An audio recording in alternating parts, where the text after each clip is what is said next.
ये एक reversal candlestick है, वो है हैमर कैंडलस्टिक पैटर्न। ये चार्ट पे अक्सर बनते हुए दिखती है, तो सभी पैटर्न में से ये अक्सर बनते हुए दिखती है और हैमर कैंडलस्टिक पैटर्न का रिजल्ट दूसरे कैंडलस्टिक से अच्छा होता है।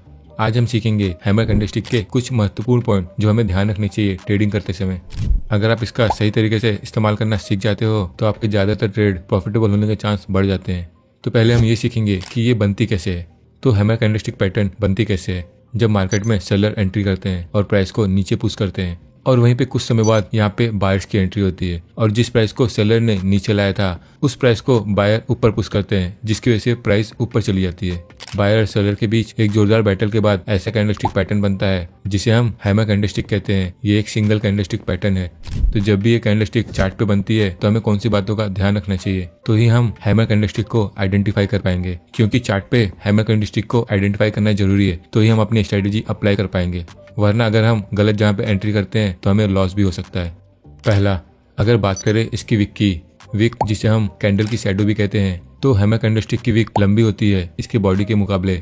इसकी विक बॉडी से 2-3 गुना ज्यादा बड़ी होती है और हैमर कैंडल की विक जितनी ज्यादा बड़ी होगी वो उतना अच्छा काम करेगा। अगर इस कैंडल की विक छोटी बनती है तो हम इसे हैमर कैंडलस्टिक नहीं कंसिडर करेंगे। तो हैमर कैंडलस्टिक को हम ऐसे पहचान सकते हैं कि इसकी जो विक होती है वो बड़ी होती है। ये कैंडल देखने में हैमर जैसा दिखता है, इसलिए इसे हम हैमर कैंडल कहते हैं। दूसरा, तो हैमर कैंडलस्टिक कितने टाइप के होते हैं? तो हैमर कैंडलस्टिक 2 टाइप के होते हैं। वो रेड भी बन सकता है और वो ग्रीन भी बन सकता है। हैमर कैंडलस्टिक बुलिश भी हो सकता है और बेरिश भी।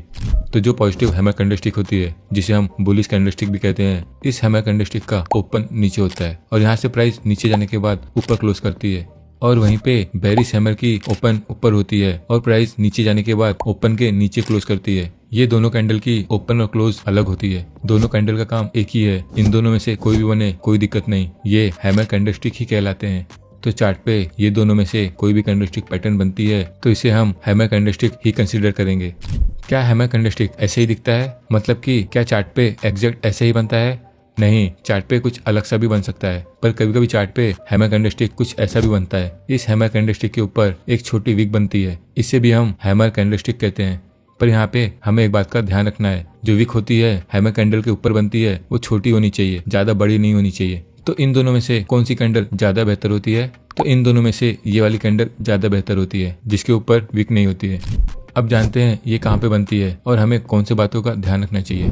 तो जब चार्ट पे प्राइस एक शॉर्ट डाउन ट्रेंड में रहता है, मतलब सेलर प्राइस को नीचे पुश कर रहे होते हैं जिसकी वजह से प्राइस नीचे गिरने लगता है, तभी यहाँ पे नीचे हमें हैमर कैंडलस्टिक पैटर्न बनते हुए दिखता है। तो यहाँ पे हैमर कैंडलस्टिक बनने की वजह क्या होती है? इसके बनने की वजह ये होती है जब प्राइस गिर रहा होता है, यहाँ पे सेलर अपने पोजीशन से बाहर निकलने लगते हैं। सेलर के वीक होते ही यहाँ पे बायर्स एंट्री करते हैं और बायर्स यहाँ पे अपना पोजीशन बनाना स्टार्ट करते हैं, जिसकी वजह से यहाँ से प्राइस ऊपर जाने लगती है। यहाँ से प्राइस ऊपर जाने की वजह ये होती है कि यहाँ पे सेलिंग प्रेशर वीक हो जाता है और बायर्स प्राइस को ऊपर लेके जाते हैं, जिसकी वजह से यहाँ पे जो डाउन ट्रेंड था वो एक अप ट्रेंड में कन्वर्ट हो जाता है। ये कैंडलस्टिक एक बुलिश रिवर्सल पैटर्न है जो ट्रेंड को चेंज करता है, मतलब गिरते हुए प्राइस को वो अप ट्रेंड में कन्वर्ट करता है। तो क्या ये हर जगह काम करती है? नहीं, ये हर जगह काम नहीं करती है।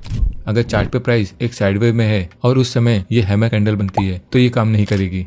तो हमें इस बात का ध्यान रखना है कि साइडवे में अगर ये बनती है तो हम इसमें एंट्री नहीं करेंगे। कई लोग यही गलती करते हैं, वो हैमर बनते ही एंट्री करते हैं, पर हमें ये ध्यान रखना है कि वो डाउन ट्रेंड पे बनता है तो ही हमें सही रिजल्ट देगा। वैसे ही अगर प्राइस एक अप ट्रेंड में है और ये ऊपर बनती है तो ये काम नहीं करेगी। ये कैंडलस्टिक पैटर्न सिर्फ डाउन ट्रेंड में काम करती है, ना कि साइडवे और अप ट्रेंड में।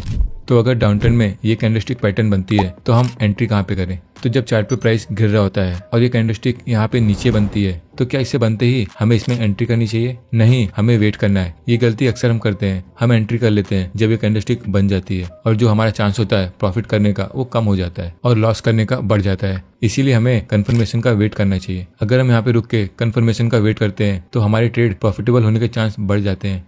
तो यहाँ पे हमें कौन से कंफर्मेशन का वेट करना चाहिए? तो यहाँ पे हमें हैमर कैंडलस्टिक के बाद दूसरी कैंडल के बनने का वेट करना होगा। अगर यहाँ पे दूसरी कैंडल नेगेटिव बनती है तो हम यहाँ पे एंट्री नहीं करेंगे, क्योंकि यहाँ से प्राइस के ऊपर जाने के चांस कम हो जाते हैं। और वहीं पे अगर दूसरी कैंडल पॉजिटिव बनती है और हैमर कैंडल के ऊपर क्लोज करती है तो यहाँ पे हमें कंफर्मेशन मिलता है कि प्राइस यहाँ से ऊपर जा सकती है। तो एंट्री हम इसके बाद वाली कैंडल पे कर सकते हैं। तो स्टॉप लॉस हम कहाँ लगाएं? और स्टॉप लॉस काफी जरूरी है। तो अगर ये कैंडल बनती है तो हम स्टॉप लॉस यहाँ लगा सकते हैं। तो हैमर कैंडलस्टिक यूज करते समय हमें इन बातों का ध्यान रखना चाहिए।